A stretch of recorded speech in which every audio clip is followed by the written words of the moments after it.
Deuxième vidéo sur la série comment faire du sport même quand on voyage. Donc la première c'était sur les challenges, le défi qu'on essaie de réaliser durant le mois de mai. Et maintenant on va voir ce qui se passe et notamment la blessure. Bon désolé, il fait vraiment chaud, j'ai sorti le Marcel, j'étais obligé. Et c'est la limite que ce soit pas torse nu parce qu'il fait vraiment très chaud en Polynésie même si c'est l'hiver. Donc dans cette vidéo on va voir. En fait, je voulais vous partager une astuce, c'était se déplacer à vélo, ce que je fais déjà pendant mon travail. Et donc je me suis dit, ça sera pareil. Ici, en plus, c'est à dominante plat, donc c'est vraiment facile à se déplacer. Donc j'ai acheté un vélo, un particulier, bon, un vieux vélo, et c'est style américain avec le freinage par rétro-pédalage. Il n'y a pas de frein dans le guidon et ça se fait avec les pédales, donc en allant à l'envers. Et donc j'ai utilisé ce vélo pour partir voir l'arrivée des pirogues, c'est un gros événement ici. Et sauf que je pensais que c'était à 10 km, donc je pars 20 minutes avant, voilà, je me dis j'aurai 10 minutes de retard, c'est pas grave.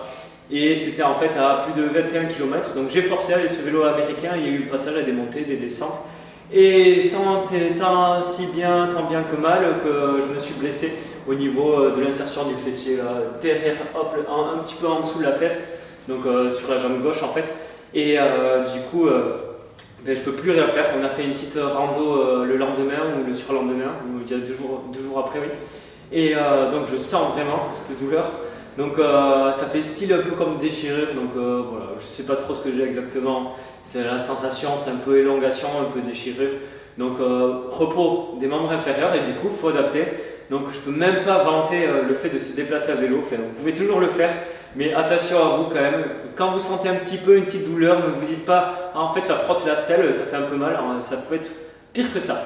Donc voilà, en attendant, on va adapter, on va faire que du mouvement pour le haut du corps. Donc je vais essayer de me maintenir en faisant le haut du corps et aussi en allant nager. Donc je déteste ça, j'ai toujours eu des crampes quand j'allais à la natation au collège. Donc voilà, je vais vraiment me faire du mal pour faire un peu de sport à travers la natation, mais bon, ça va combler pendant 3 semaines, un mois pour faire des activités. Donc je vous mets en photo là où je vais faire mon sport pour le haut du corps. J'ai trouvé ça en marchant 5 minutes à côté de chez moi. C'est donc des barres avec des structures pour pouvoir faire des pompes, des exercices. Et je ferai une petite vidéo de ce que je fais là-bas. Donc c'est pas grand chose, mais c'est pas mal, ça permet de faire du muscle et c'est important, du muscle notamment sur des exercices polyarticulaires où beaucoup de masse musculaire du corps humain est en jeu.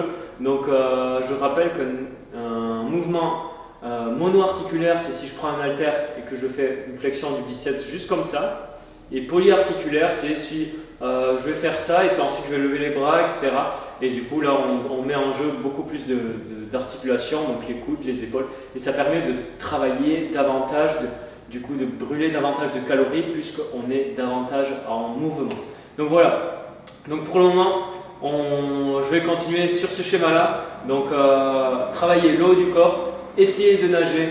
Tant pis, mon challenge, moi il s'arrête là, j'espère que vous allez pouvoir le continuer. Moi je vais continuer juste la partie pompe et gainage, et bien sûr les allongés debout et puis les squats, je ne peux pas les faire là. Je vais laisser bien reposer de façon à pouvoir reprendre tranquillement la course à pied sur le plat où il n'y a pas trop de mouvements de jambes, c'est régulier. Et ensuite on verra par la suite, de toute façon je vous tiendrai au courant. Donc voilà, si vous êtes intéressé par la perte de poids, j'ai mis une fiche qui décrit, c'est un e-book qui décrit les 7 étapes pour perdre du poids. Vous pouvez les télécharger dans la barre de description. Et moi je vous dis à très vite pour la suite et sûrement pour une séance qu'on va faire ensemble sur le haut du corps. Voilà, allez salut!